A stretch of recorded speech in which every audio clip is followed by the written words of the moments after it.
Hello everyone. Thank you so much for joining us today. I am Kiruthika from Zoho SalesIQ and I will be your host for today's session.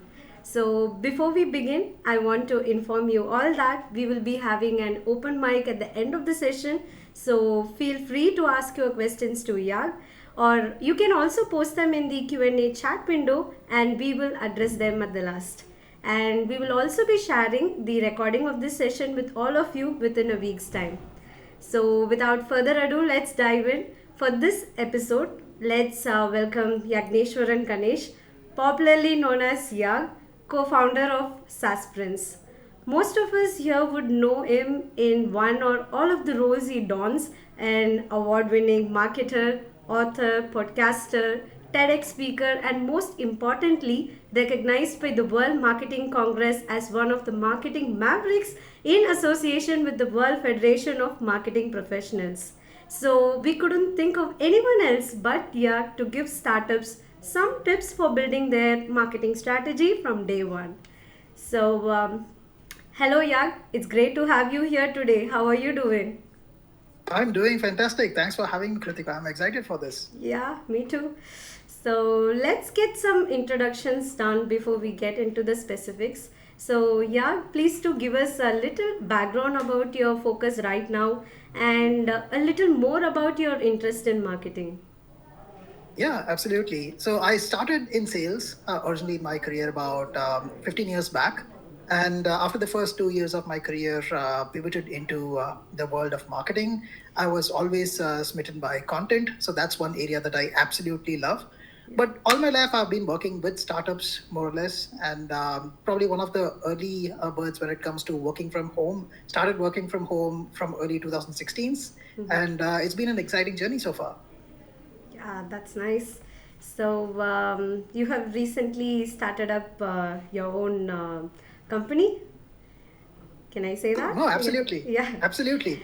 So, So, SaaS Sprints, we are just probably about a little more than a month old at this point. I was working for a company called Aboma until last month, one of the best organizations when it comes to conversation intelligence.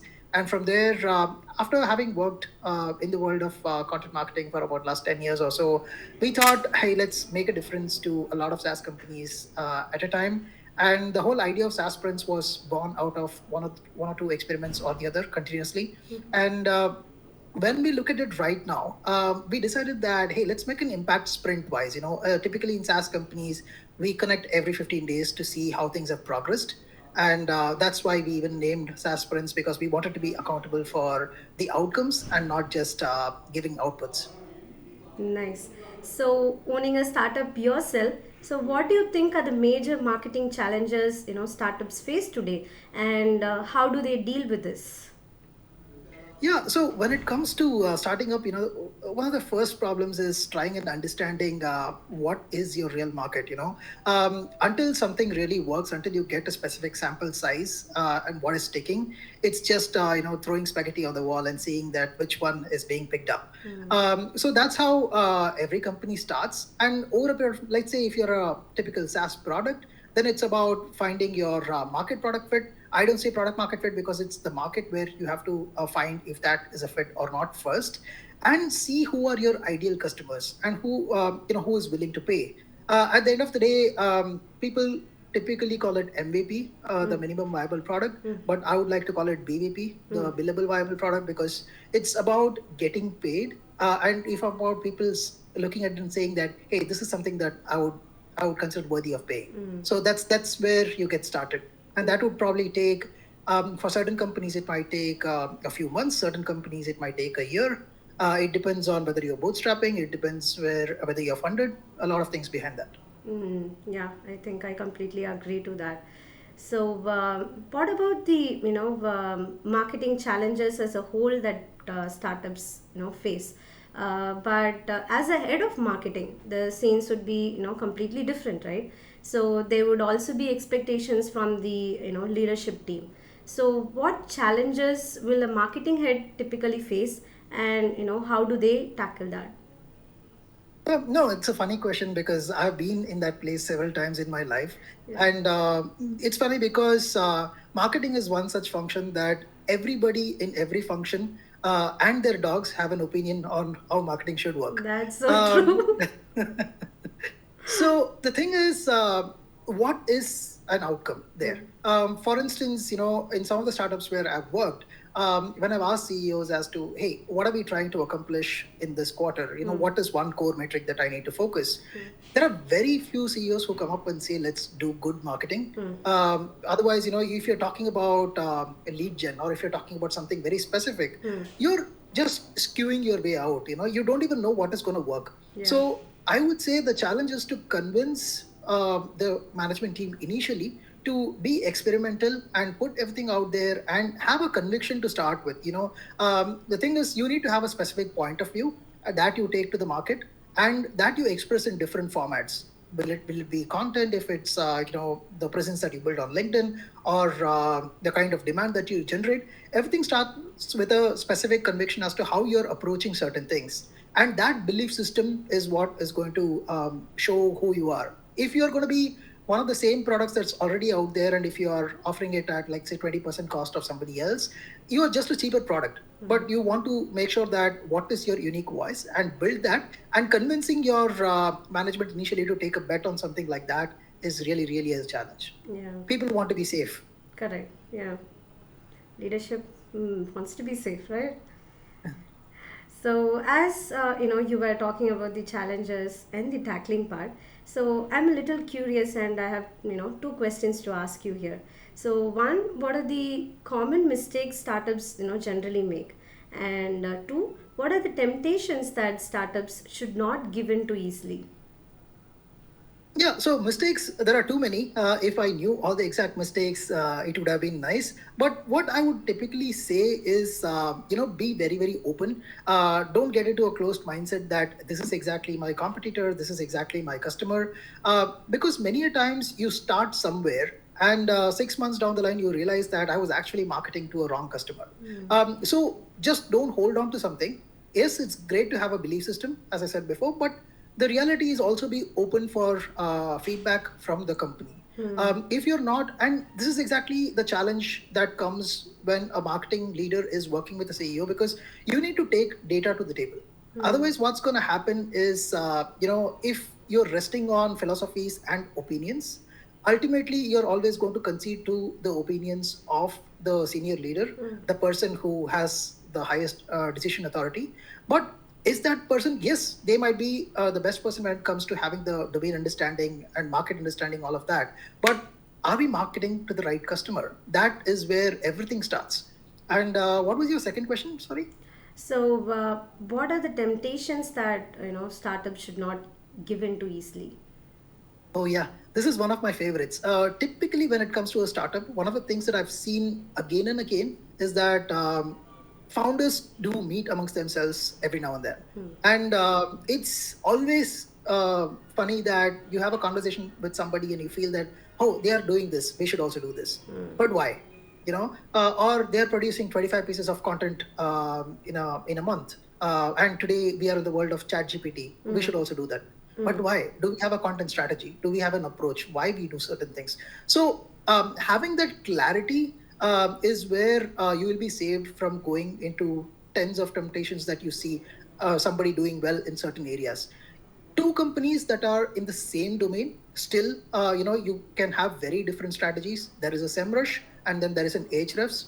Two companies are catering to probably very similar audiences, but the way they deliver and the kind of approach that they take to the market are entirely different. It's because you need to understand why people buy into you. One company has salespeople, and other company has a completely product-led model. Yeah, true. So yeah, can I say that marketers take decisions based on metrics and data? Wish that was the reality, but many a time, it takes a lot of time until you get there. The reality of startups is that until there is, you get about 100 or 150 customers. I'm talking about SaaS as an example here. If it's a service company, that's a different story. But typically for SaaS, unless you have about 150 customers, you don't have a sample size to go back and say that, hey, this is what is working, this is what is not working, and this is the metrics that I've looked up to. So you have to start somewhere. You have to start with an hypothesis and go with that hypothesis for certain times and pivot based on your hunches. But probably around the series A time is where you have some amount of data to say that, hey, over the last 1 or 2 years, this is what has worked. We now have a base, but these are the kind of adjustments that we need to make. And for that, you need to start investing on certain kinds of tools, certain kinds of metrics, attributions, and all of that. But that game is worth playing when you have that much amount of data within your company.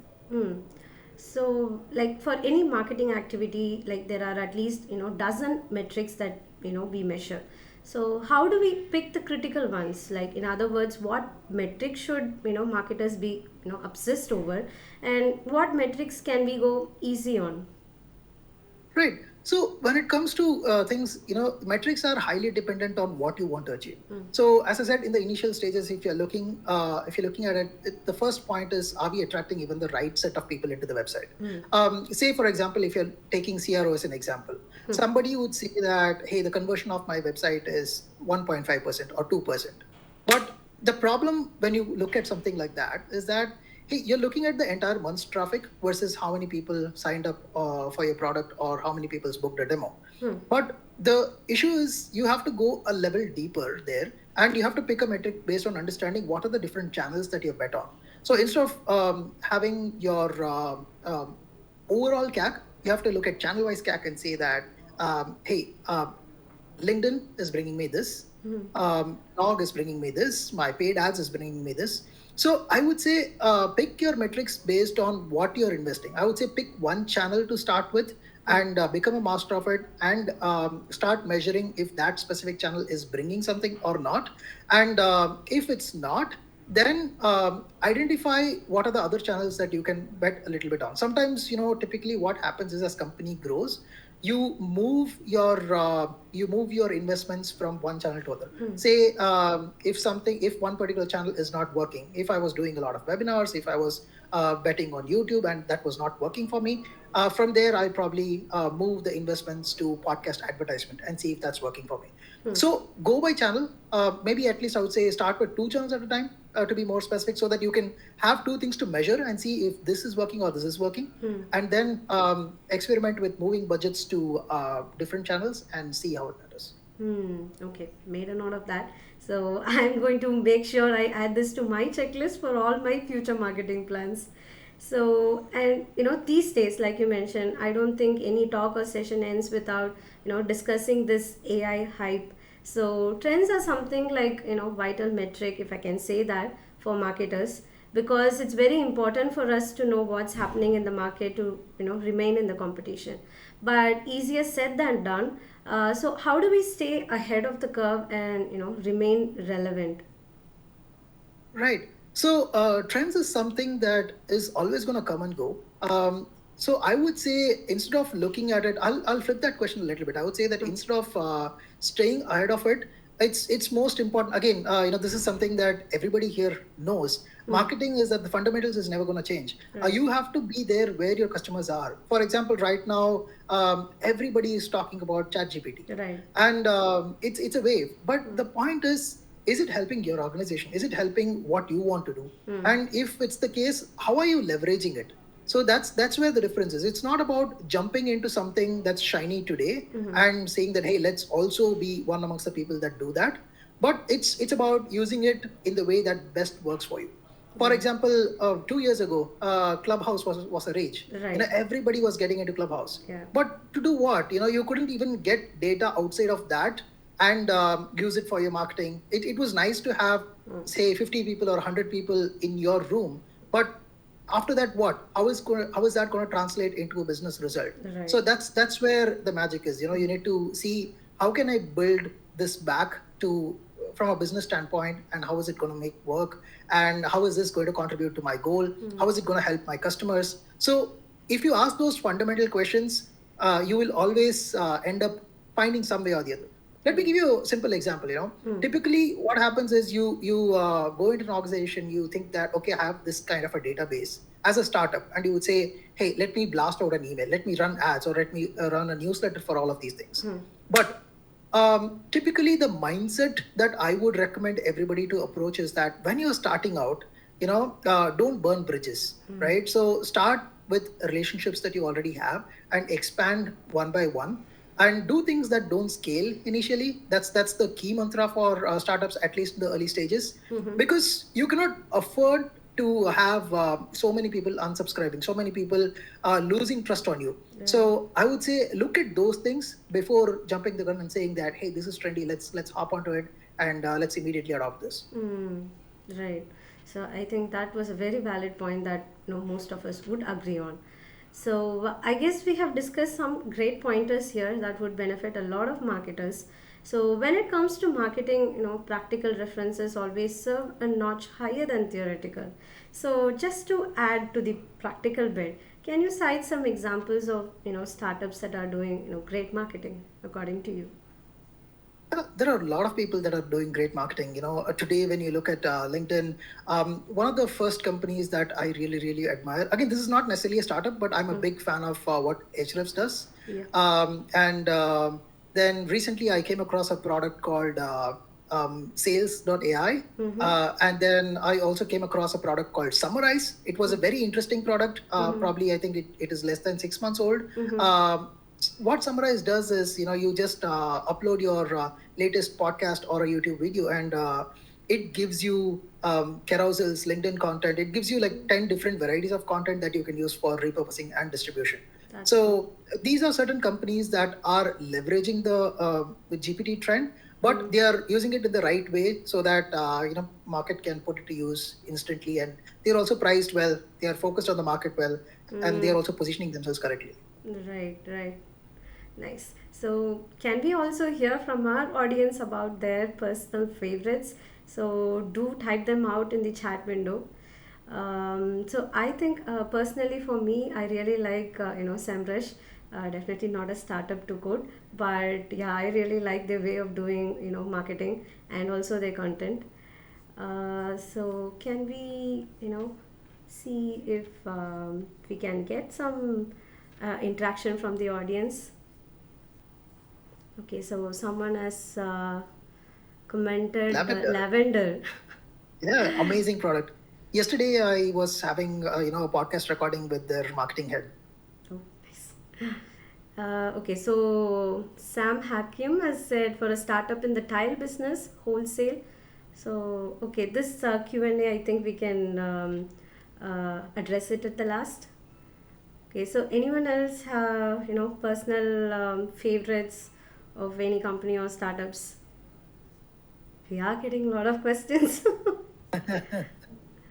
It's great to see that how people notice all these things, right? Amazing. Okay, so I think with that we have come to the end of the session, yeah. So it was indeed very enlightening session personally for me, and I definitely think it was for our audience too. I would like to mention that we have a follow-up series on how Zoho SalesIQ, the customer engagement platform, can help you achieve all the pointers that Yaag and I just discussed. So please do follow us on LinkedIn or Twitter to get the registration link, and also don't forget to follow it. And yeah, so thank you so much, Yaag, for attending this episode. Thank you, everyone. It's a pleasure, and thank you for everyone being here. Great questions. I really enjoyed interacting with each and everyone. And Kritika, amazing questions. Thank you so much. Thank you. Have a great day, everyone.